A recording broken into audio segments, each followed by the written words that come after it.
തന്നിരിക്കുന്നു. എന്നെ തരം താഴ്ത്താൻ ഇവിടെ ഓരോരുത്തർ ശ്രമിക്കുമ്പോഴും കണ്ടില്ല കേട്ടില്ല എന്ന് ഭാവിച്ച് കണ്ണടച്ച് കളയുന്നതാ ഞാൻ. പക്ഷെ ഒരു പരിധി വിട്ടാ കാഞ്ചന എന്താണെന്ന് കാണിച്ചു കൊടുക്കുക തന്നെ ചെയ്യും. അങ്ങനെ കാഞ്ചന എന്തെങ്കിലും ചെയ്താ പലർക്കും അത് താങ്ങാൻ കഴിഞ്ഞില്ലെന്ന് വരും. ഈ വീട്ടിൽ നിന്ന് ഇറങ്ങിപ്പോകുമെന്ന് വെറുതെ പറഞ്ഞതല്ല ഞാൻ. കാഞ്ചനയ്ക്ക് വാക്കും പ്രവൃത്തിയും ഒന്നേ ഉള്ളൂ. ശ്രീദേവി എതിർത്തിരുന്നെങ്കിൽ അത് തന്നെ സംഭവിക്കുമായിരുന്നു. ഇനി കല്യാണത്തിന് ഭർത്താവിന്റെ ഡ്രസ്സ് മോനെ കൊണ്ട് ധരിപ്പിക്കാൻ ശ്രീദേവിക്ക് കഴിയില്ല. കൈമുറിച്ച ഷർട്ട് വെച്ചിട്ട് അവള് ഭർത്തൃപൂജ നടത്തേണ്ടി വരും. വളരെ കാലത്തിന് ശേഷം മനസ്സൊന്ന് സന്തോഷിച്ച ദിവസം എന്ന്. എനിക്കൊരു മനസ്സുഖമൊക്കെ വേണ്ടേ കവിതേ? ആ പെണ്ണിന്റെ നിൽപ്പും ഭാവമൊക്കെ വലിച്ച് ശ്രദ്ധിച്ചിരുന്നോ? അവള് ശ്രീകുട്ടിയെ വിളിച്ചു പറയോന്ന് എനിക്കൊരു ഡൗട്ട്. പറഞ്ഞ എനിക്കെന്താ? തന്തയുടെ വിവാഹ ഡ്രസ് വിട്ട് മോൻ അവളുടെ കഴുത്തിൽ താലി കെട്ടാൻ വരണോന്ന് ഞാൻ തിരിച്ചു ചോദിക്കും. ശ്രീകുട്ടിയുടെ വായ അടപ്പിക്കാൻ അത് മതി. അങ്ങനെയൊന്നും സംഭവിക്കില്ല കവിതേ. അതാ പെണ്ണിനും ശ്രീദേവിക്ക് നന്നായിട്ടറിയാം. സഞ്ജു ശ്രീകുട്ടി ഇതറിഞ്ഞ എന്താ സംഭവിക്കാൻ പോകുന്നേന്ന് അത് പേടിച്ച് ശ്രീദേവി തന്നെ ആ പെണ്ണിനെ തടയും. പേടിക്കേണ്ടതേ കാഞ്ചനയല്ല, ശ്രീദേവിയ. ഈ അടിയിൽ ശ്രീദേവിയുടെ അഹങ്കാരം കുറച്ച് കുറയും. മുറി വിട്ട് പുറത്തു വരാതിരുന്നവൾ മകന്റെ പ്രേരണ കൊണ്ട് സദസ്സിലേക്ക് വന്നു തുടങ്ങിയതായിരുന്നു. ഇനി ശ്രീദേവിക്ക് എങ്ങനെ വലിയ ചേനെ നേരിടാനാകും? ഈ ഷർട്ടിന്റെ കൈ മുറിച്ചു മാറ്റാൻ മനസാക്ഷിയുള്ള ആർക്കെങ്കിലും പറ്റുമോ? കാഞ്ചനയുടെ ഏട്ടനല്ലേ മുകുന്ദേട്ടൻ? ഞാൻ മുകുന്ദേട്ടനെ കണ്ടതിനേക്കാൾ എത്രയോ വർഷങ്ങൾ കൂടുതൽ സ്നേഹിച്ച് ജീവിച്ച കൂടപ്പിറപ്പുകളല്ലേ അവര്. ആ കൂടപ്പിറപ്പിന്റെ കൈകള് വെട്ടിമാറ്റിയപ്പോ കാഞ്ചനയുടെ കൈകള് വിറച്ചില്ല. അമ്മ ഇങ്ങനെ കരയില്ലേ? അമ്മയ്ക്ക് അസുഖം വരും. എന്റെ മോൻ ഇതറിഞ്ഞ ആ നിമിഷം കാഞ്ചനെ മോളെ ഈ വീടിന്റെ പടിക്ക് പുറത്താവും. അവനൊരിക്കലും ഇത് സഹിക്കാനാവില്ല. ഞാൻ സഹിച്ചാലും അവൻ സഹിക്കില്ല മോളെ. അച്ഛൻ എന്നൊരു വാക്ക് അവൻ പറയുമ്പോഴുള്ള മാധുര്യം കേൾക്കണം. അവന്റെ അച്ഛനെ ദൈവം തിരിച്ചു വിളിച്ചത് കൊണ്ട് അവൻ ദൈവങ്ങളെ പോലും വെറുത്തുപോയത്. അങ്ങനെ ഒരു മകൻ ഈ അക്രമം സഹിക്കോ? ഭ്രാന്ത് പിടിച്ച് അവൻ ഈ വീട് തന്നെ തല്ലി തകർക്കും.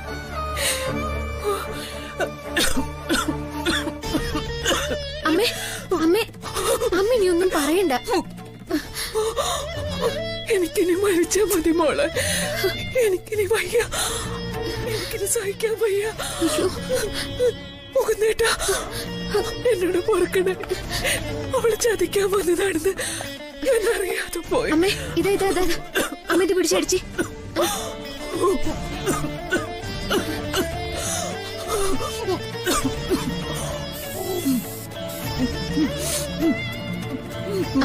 അമ്മ കുറച്ചേരം കിടക്ക്. ഇങ്ങനെ കരയില്ലേ? എന്റെ ജീവനാ മോളെ അവളെടുത്തത്. ഇത് വയ്യ മോളെ. അമ്മ കുറച്ചേരം കിടക്ക്. അതിങ്ങത്താ.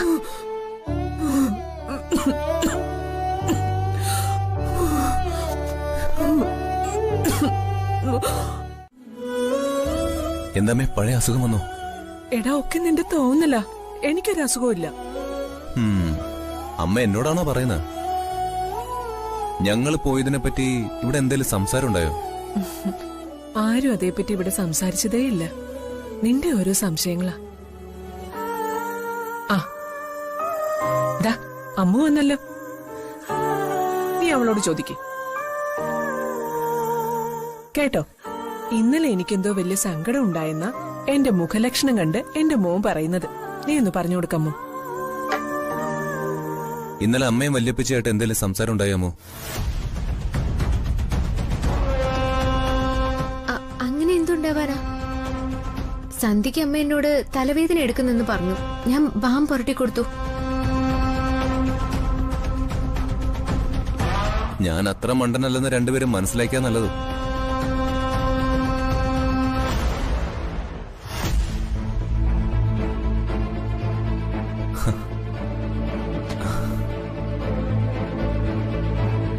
ഇത് അച്ഛന്റെ വിവാഹ ഷർട്ടല്ലേ? ഇതെന്തിനാ പുറത്തെടുത്ത് വെച്ച്?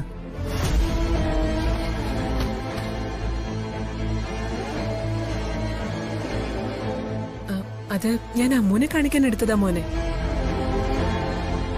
എടുത്ത നിലയ്ക്ക് ഒന്ന് കഴുകി ഉണക്കി പെട്ടിയിൽ വെക്കാന്ന് വിചാരിച്ചു. ഇത് കാണുമ്പോ അച്ഛൻ കൂടെ ഉണ്ടെന്നുള്ള തോന്നല അമ്മേ. വിവാഹത്തിന് ഇതേനെ എനിക്ക് ധരിക്കണമേ. ഇനി അത് വേണ്ട മോനെ.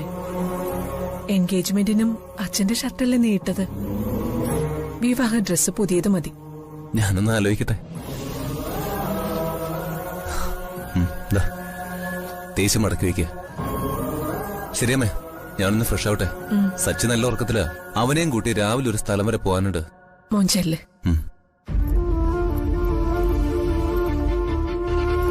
മോളെ, ഷർട്ടിന്റെ കൈ തൊന്നി പിടിപ്പിച്ചത് അവൻ കണ്ടതുകൂടിയില്ല. എനിക്കിത് എപ്പോഴും വിശ്വസിക്കാൻ കഴിയുന്നില്ല മോളെ. എനിക്കിത് എങ്ങനെ സാധിച്ചു? ഞാനതിൽ വീഴില്ലെന്ന് മനസ്സിലാക്കിയ നിന്നെ വിളിച്ചത്. കല്യാണക്കാര്യം സംസാരിക്കാനാ അവരിപ്പോ എന്നെ വിളിച്ചു വരുത്തുന്നത്. ചേടാ, അതിന് നീ എന്തിനും ടെൻഷൻ ആവണം? കാതർമണ്ഡപം ഒരുക്കി വെച്ചിട്ടല്ല അവര് നിന്നെ വിളിക്കുന്നത്. അവര് വിവാഹക്കാരിയാണ് പറയുന്നെങ്കിൽ കേട്ട് നിന്നാ പോരെ. എടാ, അമ്മൂനെ മനസ്സിൽ പ്രതിഷ്ഠിച്ചു വെച്ച് മറ്റൊരു വിവാഹക്കാര്യത്തിന് ഞാൻ കാതു കൊടുക്കാനോ? എനിക്കതിന് കഴിയില്ല. അമ്മൂനോട് ചെയ്യുന്ന ചതിയാ അത്. നീ എന്നെ ഇറക്കി വിട്ടിട്ട് പോ. എടാ, ഈടത്തി പറയുന്നതിൽ സത്യം ഉണ്ടെങ്കിലോ? സേതു മാമയുടെ ആരോഗ്യനില നമുക്കറിയാവുന്നതാ. അറിയിച്ചിട്ടും പോകാതിരുന്ന എടാ, നിന്റെ അച്ഛൻ എന്തെങ്കിലും സംഭവിച്ചു പോയാ ഏത് പുണ്യതീർത്ഥത്തിൽ മുങ്ങിയാല ആ പാപം മാറുന്ന? ജീവിതകാലം മുഴുവനും അത് വേട്ടയാടില്ലേ? അത് മാത്രമല്ല, നിന്റെ അച്ഛന്റെ കാര്യവും. നിന്റെ ഏട്ടൻ എവിടെയാണെന്ന് അറിയില്ല. അതിന്റെ വേദനയില്ല സേതുമാമ. നിന്റെ കാര്യം ഇങ്ങനെ. എടാ, നിന്നെ ഒന്ന് കാണാനാവാതെ കണ്ണടച്ച ആത്മശാന്തിയെങ്കിലും കിട്ടണ്ടടാ. എടാ, ലക്ഷ്മി കല്യാണത്തിന് സമ്മതിച്ച സ്ഥിതിക്ക് സാവകാശം കാര്യങ്ങൾ പറഞ്ഞ് അവരെ മനസ്സിലാക്കാം. ഇപ്പൊ അച്ഛനെ കണ്ടിട്ട് നമുക്ക് വരാം. ഏടത്തേക്ക് ഞാൻ വാക്ക് കൊടുത്തുപോയി. സച്ചി, നീ ഓക്കെ അല്ലേ? മകൻ ജീവിച്ചിരിപ്പുണ്ടോ മരിച്ചുപോയോ എന്ന് പോലും എനിക്കറിയില്ല. അച്ഛാ, അതെനിക്ക് രണ്ടാമത്തെ ഷോക്കായി. അവൻ പോയെങ്കിലും എന്റെ മകള് ഞങ്ങളെ വിട്ടു പോയില്ല. ഒരു പ്രതീക്ഷയില്ലാതിരുന്നിട്ടും ഇവൾ ഈ കുടുംബത്തിന് വേണ്ടി ജീവിക്കുന്നു. ഇവരെ കൂടപ്പിറപ്പുകളെ പോലെ സ്നേഹിക്കുന്നു. പോകാൻ വന്നവളാണോ അച്ഛാ ഞാൻ? അദ്ദേഹം മടങ്ങി വന്നാലും ഇല്ലെങ്കിലും എന്റെ മരണം വരെ ഞാൻ ഈ വീട്ടിൽ ജീവിക്കും. എന്റെ ഭർത്താവ് കുടുംബത്തോട് ചെയ്യേണ്ട കടമകൾ ഞാൻ ചെയ്യും. ഇവരെന്നെ ഒരു ഏട്ടത്തിയമ്മയായും അച്ഛൻ എന്നെ ഒരു മകളുമായ കാണുന്നത്. അതിനപ്പുറം എനിക്കൊന്നും വേണ്ട. സമയം എടുത്തുകൊണ്ടിരിക്കുന്നതായി ഒരു തോന്നല മനസ്സിൽ. അച്ഛാ, അച്ഛൻ അങ്ങനൊന്നും പറയല്ലേ. സന്ദീപിന്റെയോ സ്നേഹയുടെ ഭാവി എന്താവും എനിക്കറിയില്ല. അവന്തിക ഉണ്ടെന്ന ധൈര്യം മാത്രം മനസ്സിൽ. എനിക്കൊരു ആഗ്രഹമുണ്ട്. മോനെ, ജീവനെ പിടിച്ചു നിർത്തുന്നതും ആ മോഹം. നിന്റെ വിവാഹം ഒന്ന് നടന്നു കാണാൻ.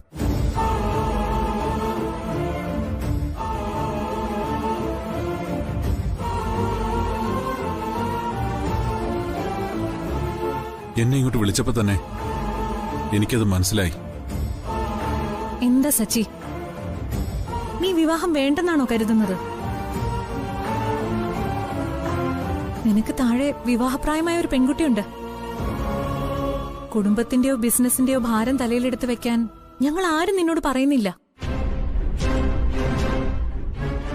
വിവാഹം കഴിക്കാനേ പറയുന്നുള്ളൂ.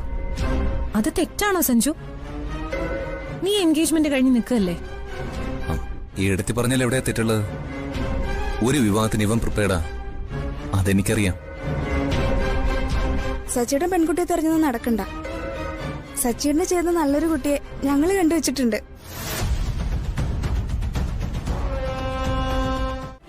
എടാ സച്ചി, നീ എന്താ നാടൻ കളിക്കണം എന്റെ മുമ്പില്? മോനെ എടാ, ഒരു കാര്യം ഞാൻ എല്ലാരോടുമായി പറയാം. നിങ്ങൾ കണ്ടെത്തിക്കൊണ്ടുവരുന്ന ഒരു പെണ്ണിന്റെ കഴുത്തിലും ഞാൻ താലി കെട്ടില്ല. ഇവിടെ വെച്ച് നിർത്തിക്കോണം.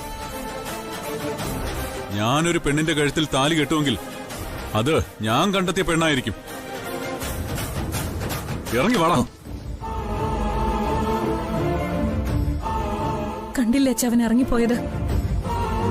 നമ്മളൊന്നും അവന് വേണ്ട. ഏട്ടന്റെ വഴിക്ക് തന്നെയാ അവനും പോകുന്നത്. മോനെ,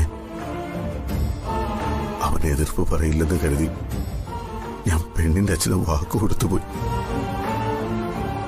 വലിയ പ്രതീക്ഷയിൽ അവര് ഈ വിവാഹം എനിക്ക് നടത്തിയേ തീരൂ. നീ അവനെ പറഞ്ഞ് സമ്മതിപ്പിക്കണം. ഞാൻ നിന്നോട് അപേക്ഷിക്കുക. അയ്യോ അങ്കിളെ, അങ്ങനെയൊന്നും പറയരുത്.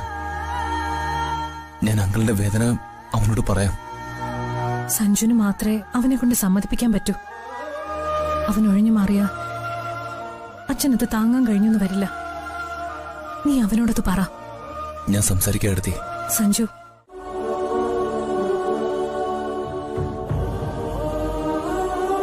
അല്ല, നിങ്ങൾ രണ്ടുപേരും എങ്ങോട്ടാ പോയത്? അത് ഞങ്ങളെ ഒരു സൈറ്റ് കാണാൻ പോയതാ. ഒരു ഔട്ടിങ്ങിന് പോകാന്ന് സഞ്ജുവിനല്ലേ പറഞ്ഞത്? എന്നിട്ട് തീരുമാനം മാറ്റിയ വിവരം പോലും എന്നോട് പറയാതെ ഒരൊറ്റ പോക്കായിരുന്നു. എങ്കിൽ നിങ്ങളൊന്ന് പുറത്തു പോയിട്ട് വാ. ഒന്നിനൊരു മൂഡ് വരുന്നില്ലടാ. കുറെ ദൂരം വണ്ടി പിടിച്ചല്ലേ. പ്രയാസപ്പെടണ്ട, ഞാൻ വരുന്നില്ല. എന്റെ മൂടും പോയി കിട്ടി. നിങ്ങൾ പിണങ്ങാതെ.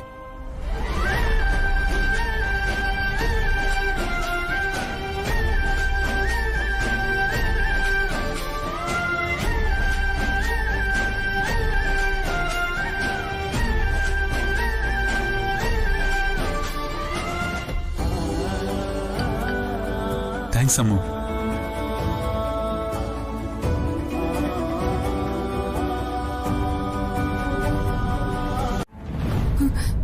അമ്മ, ഹാർട്ട് അറ്റാക്കായി സച്ചിയുടെ അച്ഛൻ ഹോസ്പിറ്റലിലാ. സേതുവേട്ടൻ എന്താ പെട്ടെന്ന് അങ്ങനെ വരാൻ? ഹൃദയസ്തംഭനം വരാൻ അധികം സമയം വേണോ? ആർക്കും എപ്പോഴും സംഭവിക്കാവുന്നതല്ലേ. നീ എങ്ങനെയാ അറിഞ്ഞത്? സച്ചിയുടെ അനിയത്തി സച്ചിയെ വിളിച്ചു പറഞ്ഞു. എന്താ ഇപ്പോഴത്തെ നില? ക്രിട്ടിക്കലാണ്. സച്ചി സഞ്ജു ഹോസ്പിറ്റലിലേക്ക് പോയിട്ടുണ്ട്. എന്താ വല്യേച്ചി? സച്ചിയുടെ അച്ഛൻ ഹാർട്ട് അറ്റാക്കായി ഹോസ്പിറ്റലിലാണെന്ന്. അയ്യോ, സഞ്ജു എന്നെ കൂട്ടാതെ പോയത്. നമുക്കൊന്ന് പോണ്ടേ അമ്മേ? കരയും പോലെയാ സച്ചി പോയത്.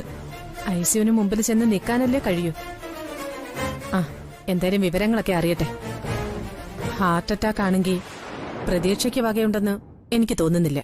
അമ്മേ, ഞാനൊരു സത്യമല്ലേ പറഞ്ഞത്?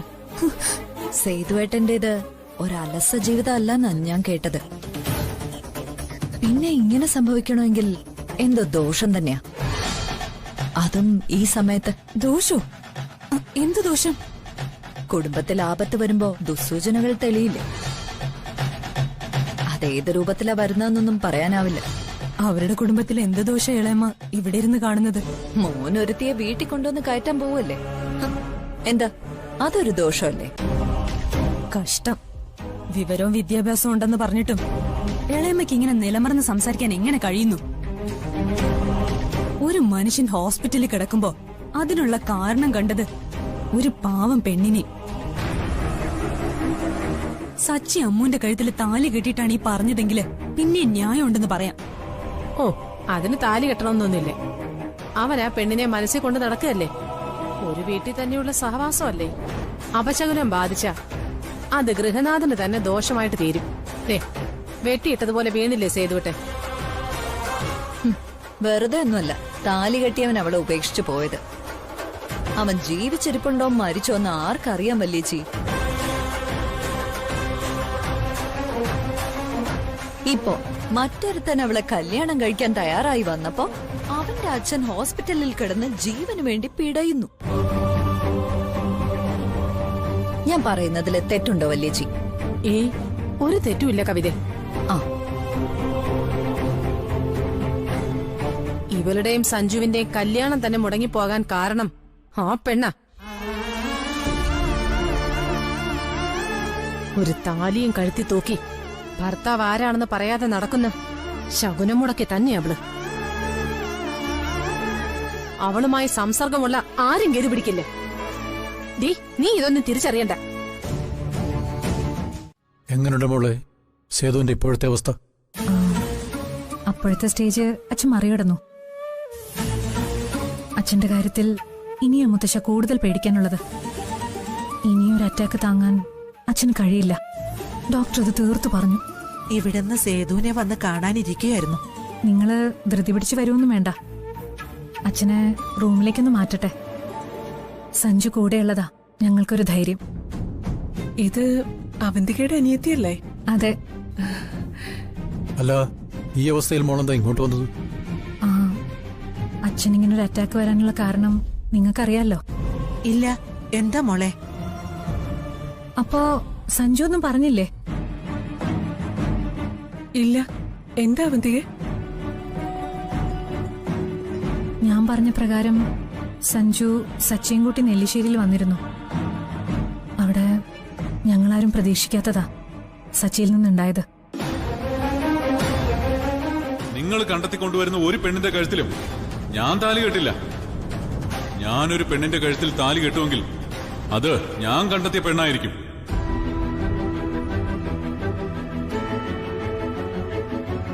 അതിന്റെ ഷോക്കില്ല അച്ഛൻ വീണുപോയത്.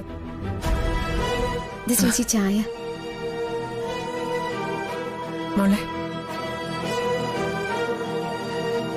ഈ കുട്ടി എനിക്ക് മനസ്സിലായില്ല. അത് ഇവളെന്റെ അനിയത്തിയ. കാഞ്ചനേച്ചിക്ക് ഒരു മകളാണെന്നാ ഞാൻ കേട്ടിട്ടുള്ളത്.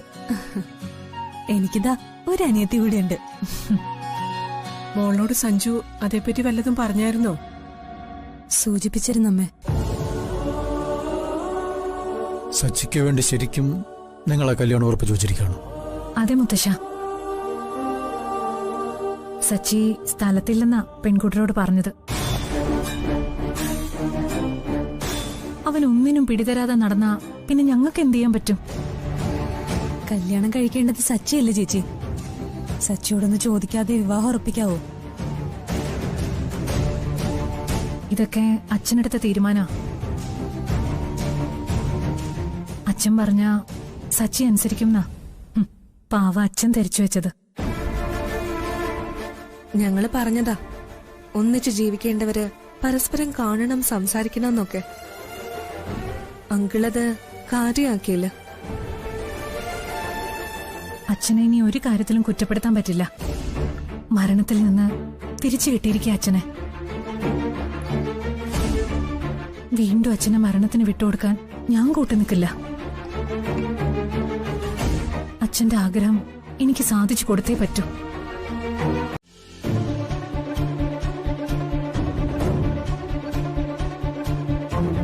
അച്ഛാ, ശ്രീകുട്ടിയോട് അവർക്ക് പിന്നാലെ ശ്രീകുട്ടി വണ്ടിയെടുത്തു പോയി. നമ്മളിനി എന്ത് ചെയ്യും അച്ഛാ? എനിക്കൊരു രൂപവും കിട്ടുന്നില്ല മോളെ. ഉള്ളിലൊരു പിടച്ചില. സച്ചിയുടെ മുഖം ഓർക്കുമ്പോ അവന്തിയോട് എന്ത് പറയണമെന്നറിയാതെ. ശ്രീകുട്ടി ഈ വിഷയം നേരത്തെ സഞ്ജുവിൽ നിന്ന് അറിഞ്ഞത് ഭാഗ്യായി.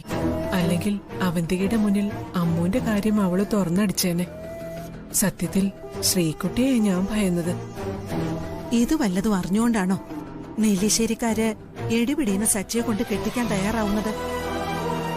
അവരതെങ്ങനെ അറിയാനാ അമ്മേ? ഇത് അവര് കണ്ടെത്തിയ പെൺകുട്ടിയാ. അന്ന് അവിടെ വലിയ പ്രശ്നങ്ങൾ ഉണ്ടായിട്ടുണ്ട്. സേതു ഹോസ്പിറ്റലിലുമായി. ഇനി സച്ചിക്ക് സേതുവിനെ വേദനിപ്പിക്കാൻ പറ്റില്ല. ആ വിവാഹത്തിന് അവൻ വഴങ്ങിക്കൊടുക്കേണ്ടി വരും. സച്ചി അതിന് തയ്യാറാവുമെന്ന് ആരും കരുതണ്ട. അങ്ങനൊരു വിശ്വാസം അവർക്കുണ്ടായിരുന്നെങ്കിൽ അവന്തിയേക്ക് ഇങ്ങോട്ട് ഓടി വരേണ്ട കാര്യം ഉണ്ടായിരുന്നോ? അമ്മ പറയുന്നത് ശരിയാ അച്ഛ. സേതുവേട്ടൻ സുഖപ്പെടുന്നത് വരെ സച്ചി ഇങ്ങനെയൊക്കെ അങ്ങ് പോവും. അമ്മൂനെ മറന്ന് മറ്റൊരു പെൺകുട്ടിയുടെ കഴുത്തിൽ താലി കെട്ടാൻ സച്ചി തയ്യാറാവില്ല. അവിടെയാ മോളെ സേതു അവന്റെ മിടുക്ക് കാണിക്കാൻ പോകുന്നത്. സേതുവിന്റെ ഈ അവസ്ഥയിൽ കല്യാണം നടത്താൻ അവരുടെ നീക്കം. സേതു സുഖപ്പെടാനൊന്നും കാത്തിരിക്കാൻ പോകുന്നില്ല. അങ്ങനെ വന്നാൽ സച്ചിക്ക് എന്ത് ചെയ്യാനാവും? അവന്തിയ ആവശ്യത്തിൽ കൂടുതൽ സെന്റിമെന്റ്സ് ഇറക്കിയപ്പോ തന്നെ എനിക്കത് മനസ്സിലായി തുടങ്ങിയതാ. നമ്മളെ പക്ഷത്ത് നിർത്താനാ അവന്തിയ വന്നിരുന്നത്. അവന്തിയെ പറ്റി ഞാൻ കേട്ടിട്ടുണ്ട്. മിടുക്കിയ അവള്. ഒരു കാര്യം ഒന്ന് മനസ്സിൽ വിചാരിച്ച അത് സാധിച്ചിരിക്കും. സച്ചിയുടെ കല്യാണം നടത്താമെന്ന് സേതുവിന് അവന്തിയെ വാക്ക് കൊടുത്തിട്ടുണ്ട്. ശരിക്കും പത്മവ്യൂഹത്തിൽപ്പെട്ടത് നമ്മളാച്ച. സച്ചിയും അമ്മോ ഒന്നിച്ച് ജീവിച്ചു കാണാനാ നമ്മൾ ആഗ്രഹിച്ചത്. നമ്മളെ കൊണ്ട് തന്നെ സച്ചിയെ മറ്റൊരു വിവാഹത്തിന് പ്രേരിപ്പിക്കാൻ വേണ്ടി അവന്റെ വീട്ടുകാര് പറയുന്നു. നമ്മൾ ആരുടെ ഭാഗത്ത് നിൽക്കുവച്ച? നമുക്ക് എങ്ങനെ സച്ചിയെ ഉപദേശിക്കാൻ കഴിയും? നമ്മൾ ഉപദേശിച്ചാൽ സച്ചി അത് കേൾക്കുമെന്ന് നീ കരുതുന്നുണ്ടോ? അമ്മുവിനോട് അവന് തോന്നിയത് മനസ്സിൽ നടത്തി കളയാൻ പറ്റിയ ഒരു ഇഷ്ടമല്ല. അത് ഒരു അനശ്വല പ്രണയമോ. അവൾ എതിർത്ത് പറഞ്ഞപ്പോ അവൻ എന്നോട് വന്ന് പറഞ്ഞ വാക്കുകൾ ഇപ്പോഴും എന്റെ കാതിലുണ്ട്. അവരെത്ര ചാടിയാലും സച്ചി ആ പെൺകുട്ടിയെ കാണാൻ പോകുമെന്ന് എനിക്ക് തോന്നുന്നില്ല. അവളുടെ ഫോട്ടോ പോലും സച്ചി കാണാൻ കൂട്ടാക്കിയില്ലെന്നല്ലേ അവന്തിക പറഞ്ഞത്? എല്ലാം നീയും കേട്ടതല്ലേ? ഞങ്ങൾക്ക് എങ്ങനെ സച്ചി ഉപദേശിച്ച് വീട്ടുകാരുടെ വഴിക്ക് കൊണ്ടുവരാൻ പറ്റും മോളെ? നിങ്ങളുടെ ബന്ധം ഇത്രയും സങ്കടകരമായ അവസ്ഥയിലേക്ക് പോകുന്ന ആരെങ്കിലും കരുതിയതാണോ? സച്ചിയും നീയും തമ്മിലുള്ള അവന്റെ വിവാഹം അവന്റെ വീട്ടുകാർ അംഗീകരിക്കില്ലെന്ന് ഞങ്ങൾക്കൊക്കെ അറിയാവുന്ന കാര്യമായിരുന്നു. വിവാഹം കഴിഞ്ഞാവും അവന്റെ വീട്ടുകാരെ അറിയുകയെന്ന ഞാൻ കരുതിയിരുന്നത്. അമ്മ എന്തിനാ അതോർത്ത് വിഷമിക്കുന്നത്? കൂട്ടുകാരൻ വീട്ടുകാരുടെ ആഗ്രഹമാണ് അംഗീകരിച്ചു കൊടുക്കേണ്ടത്. അച്ഛന്റെ മോഹം സാധിച്ചു കൊടുക്കേണ്ടത് മകന്റെ കടമയല്ലേ? നടക്കേണ്ടത് ആ ബന്ധമാണ്. മുത്തശ്ശനും മുത്തശ്ശിയും അമ്മയും കൂട്ടുകാരനെ അതിനുവേണ്ടി നിർബന്ധിക്കണം. മോളെ, എനിക്ക് വിഷമമുണ്ടാവുമെന്ന് നിങ്ങൾ കരുതുന്നുണ്ടോ? ഒരിക്കലുമില്ല അമ്മേ. വലിയൊരു ഭാരം മനസ്സിൽ നിറക്കി വെച്ച സന്തോഷത്തിലാണ് ഞാൻ ദൈവത്തോട് നന്ദി പറഞ്ഞിട്ടാ വരുന്നത്.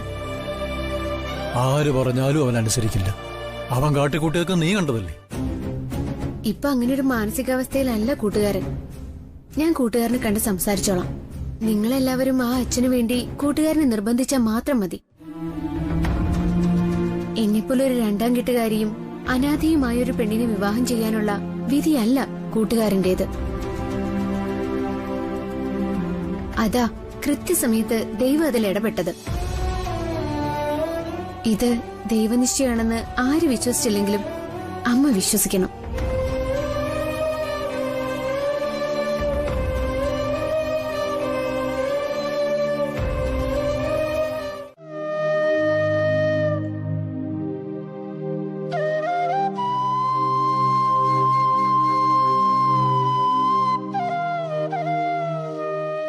മോനെ, ഞാനിവിടെ ഉണ്ടായിരുന്നു അച്ഛാ. സഞ്ജു മോനെ, ഞാൻ വീണുപോയി മോനെ. ഞങ്ങളെല്ലാവരും കൂടെയില്ല അങ്കിൾ. അങ്കിളിനെ ഒരു വിധിക്കും ഞങ്ങളെ വിട്ടുകൊടുക്കില്ല. ഇനി സച്ചി എപ്പോഴും അങ്കിളിന്റെ കൂടെ തന്നെ ഉണ്ടാവും. എന്റെ മോൻ അച്ഛനെ വിട്ടു പോവില്ലെന്ന് വാക്കുത. എന്ന് ഞാൻ അച്ഛന്റെ കൂടെ ഉണ്ടാവും. വാക്ക്.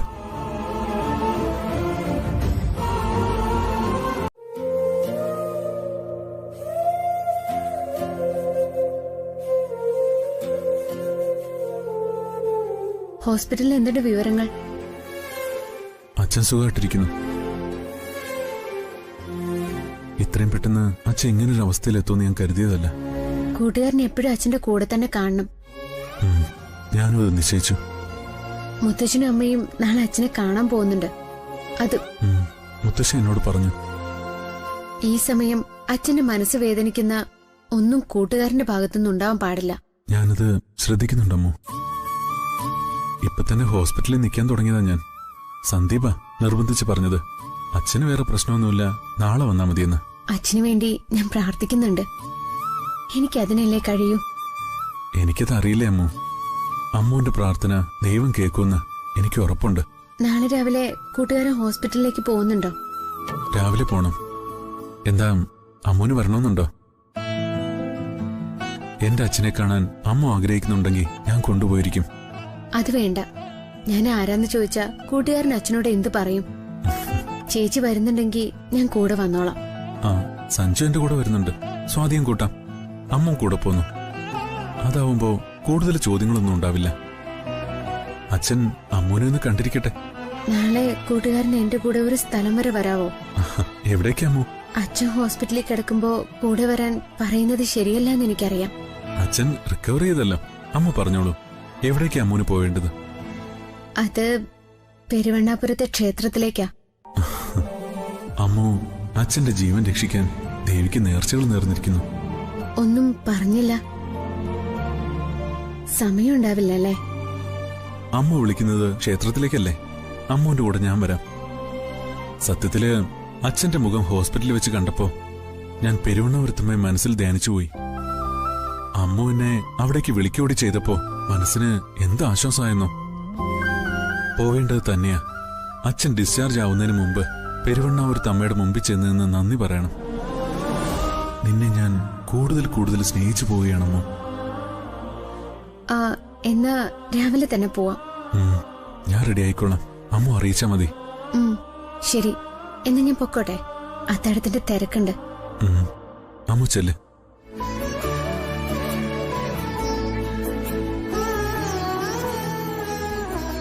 അമ്മുവിന്റെ പ്രാർത്ഥനയാവും അച്ഛന്റെ ജീവൻ നിലനിർത്തിയത്. എനിക്ക് അത് അറിഞ്ഞേ തീരൂ. എന്നെ കാണാൻ ആരും വന്നിട്ടില്ല. കൂട്ടുകാരനെ അവിവേകം ചെയ്യാൻ പുറപ്പെട്ടപ്പോ ഞാൻ കൂട്ടുകാരനെ സ്വീകരിച്ചില്ലെങ്കിൽ ചേച്ചി വിവാഹം കഴിക്കില്ല എന്ന് പറഞ്ഞു.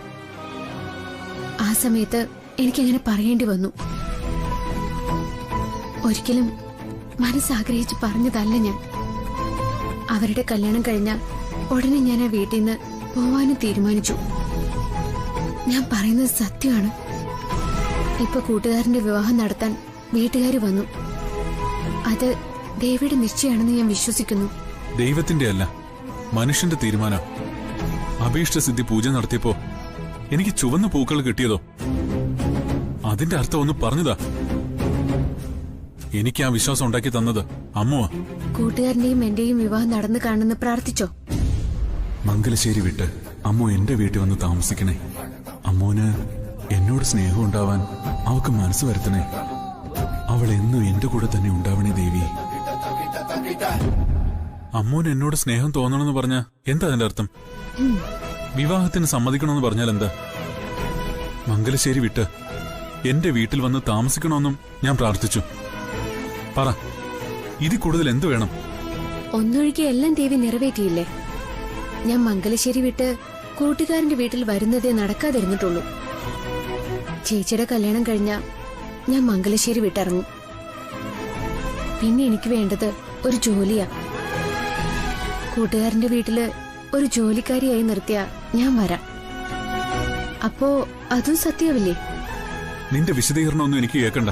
സംശയം തീർന്നില്ലെങ്കിൽ ഒരു അഭീഷ്ടസിദ്ധി പൂജ കൂടി നമുക്ക് നടത്താം. ദേവിയുടെ തീരുമാനം അറിയാലോ.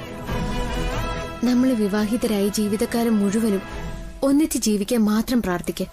ഞാനതിന് തയ്യാറാ. ദേവി എന്റെ കൂടെ തന്നെ കാണും.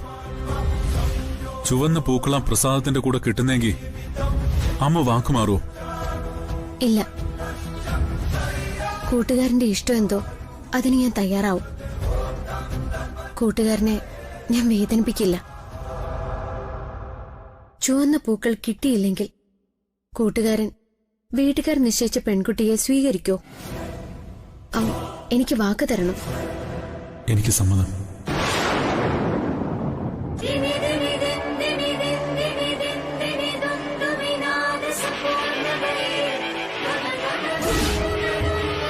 കൈവച്ച് സത്യം ചെയ്യും.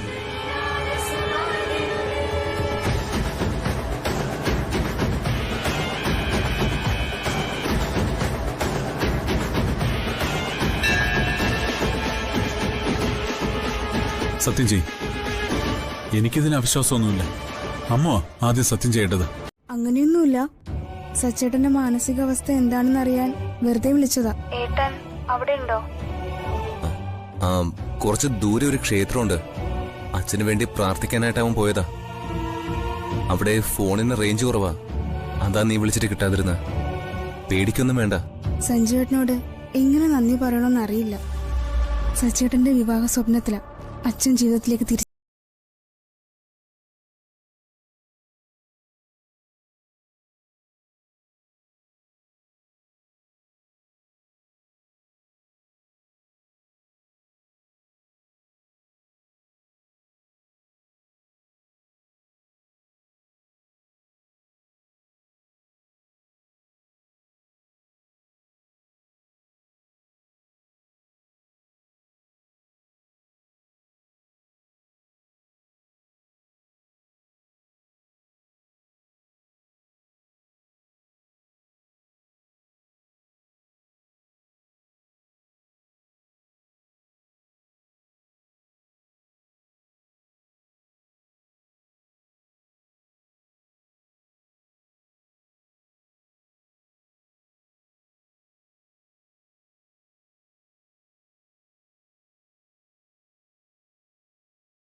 ദേവിയുടെ തീരുമാനം എന്താണെന്ന് ഇപ്പൊ അറിയാം.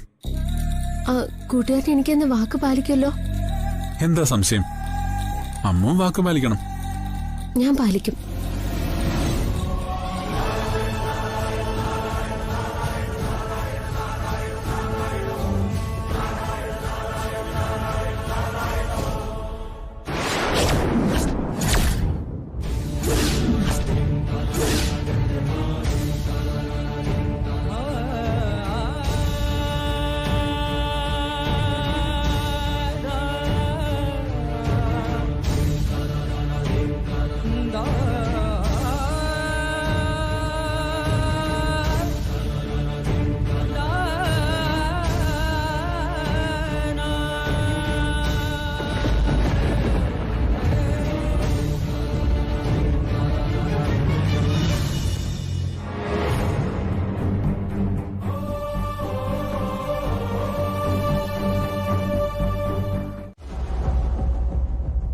നിന്റെ ആഗ്രഹം പോലെ കാര്യങ്ങൾ നടന്നു കിട്ടിയില്ലേ? ചേച്ചിനെ കുറ്റപ്പെടുത്താണോ? ഇവിടെ നീ കുറ്റക്കാരിയല്ലല്ലോ. സച്ചിയെ സ്വീകരിക്കാൻ നിന്നോട് ആവശ്യപ്പെട്ട സഞ്ജു തന്നത് മാറ്റി പറഞ്ഞതല്ലേ. എല്ലാ അർത്ഥത്തിലും നീ തന്നെയാ ജയിച്ചത്. എന്തായാലും നീ സച്ചിയെ കൂട്ടിക്കൊണ്ടുപോയ സ്ഥലം കൊള്ളാം. കടിച്ച പാമ്പിനെ കൊണ്ട് തന്നെ വിഷം ഇറക്കിക്കുക എന്ന് അമ്മ പറഞ്ഞു കേട്ടിട്ടുണ്ട്. നീ അത് തന്നെ ചെയ്തു. അമ്മ എന്നെ വീണ്ടും പെരുവണ്ണാപുരത്തേക്ക് പോകാൻ വിളിച്ചപ്പോ അവളുടെ മനസ്സിൽ അതായിരുന്നെന്ന് എനിക്ക് അറിയില്ലായിരുന്നു. അച്ഛന് വേണ്ടി പൂജ ചെയ്യാനെന്നല്ല ഞാൻ കരുതിയത്. അവൾക്ക് സമ്മതമില്ലാത്ത നിലയ്ക്ക് നിങ്ങളുടെ വിവാഹം നടക്കില്ല എന്ന് കരുതാ. ശരിക്കും എന്താണ് അവിടെ ഉണ്ടായത്? വീട്ടുകാർ നിശ്ചയിച്ച വിവാഹത്തിന് നീ സമ്മതം പറയാനുള്ള കാരണോ എനിക്ക് മനസ്സിലാവാത്ത? അമ്മനോടുള്ള വാശി കൊണ്ടാണോ? അവളോട് എനിക്ക് എങ്ങനെ വാശി തോന്നാനാ? അവൾ അവിടെ വെച്ച് എന്റെ വീട്ടുകാരുടെ ആഗ്രഹം സാധിച്ചു കൊടുക്കാൻ എന്നോട് പറഞ്ഞു. പിന്നെ നടന്നത് ഒരു ഭാഗ്യപരീക്ഷണമായിരുന്നു. ദേവിയുടെ തീരുമാനം അറിഞ്ഞ് മുന്നോട്ട് പോകാൻ ഞങ്ങൾ തീരുമാനിച്ചു. കൂട്ടുകാരനായിരുന്നു അഭിഷ്ടസിദ്ധി പൂജ വീണ്ടും നടത്താൻ ധൃതിപ്പെട്ടത്. ഒരിക്കൽ ചുവന്ന പൂക്കൾ കിട്ടിയതിന്റെ ധൈര്യമായിരിക്കും സച്ചി കൊണ്ടത് ചെയ്യിപ്പിച്ചത്. അതെ, കൂട്ടുകാരനെ കൊണ്ട് സത്യം ചെയ്യിപ്പിച്ചു. സത്യം ചെയ്യും. എനിക്കിതിന് അവിശ്വാസമൊന്നുമില്ല. അമ്മോ ആദ്യം സത്യം ചെയ്യേണ്ടത്. കൂട്ടുകാർ നടത്തുന്ന അഭിഷ്ടസിദ്ധി പൂജയിൽ ചുവന്ന പൂക്കളാണ് കിട്ടുന്നതെങ്കിൽ കൂട്ടുകാരനെ ഭർത്താവായി ഞാൻ സ്വീകരിക്കാം. പെരുവണ്ണാപുരത്ത് അമ്മയാണേ സത്യം. കൂട്ടുകാരൻ സത്യം ചെയ്യേ. അമ്മുവിനെ എന്റെ ഭാര്യയായി കിട്ടാൻ ദേവിക്ക് മുന്നിൽ ഞാൻ നടത്തുന്ന അഭീഷ്ടസിദ്ധി പൂജയിൽ ചുവന്ന പൂക്കളല്ല കിട്ടുന്നതെങ്കിൽ വീട്ടുകാർ നിശ്ചയിക്കുന്ന പെണ്ണിന്റെ കഴുത്തിൽ ഞാൻ താലി കെട്ടിക്കോളാം. വലിയ ആത്മവിശ്വാസത്തിലായിരുന്നു കൂട്ടുകാരൻ. അത് കാണുമ്പോ എനിക്ക് വല്ലാത്ത പേടിയായിരുന്നു. ചുവന്ന പൂക്കൾ കിട്ടിയ ഞാൻ എന്തു ചെയ്യും? ഇനി പ്രസാദത്തിലെ ചുവന്ന പൂക്കൾ കിട്ടിയില്ലെങ്കിൽ അവിടെ വെച്ച് കൂട്ടുകാരനെ എങ്ങനെ ആശ്വസിപ്പിക്കും? എനിക്ക് ഒരു നിശ്ചയമില്ലായിരുന്നു.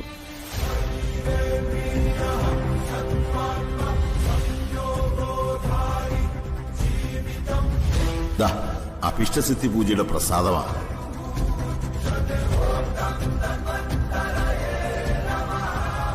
പ്രസാദം കൈക്കിട്ടുന്നവരെ എനിക്ക് നല്ല ആത്മവിശ്വാസം ഉണ്ടായിരുന്നു. ഒരിക്കല് അതേ ദേവി എന്നല്ലേ എനിക്ക് ചുവന്ന പൂക്കൾ സമ്മാനിച്ചത്. ഇനി എങ്ങനെ അത് മാറ്റിക്കാണിക്കാൻ സാധിക്കും?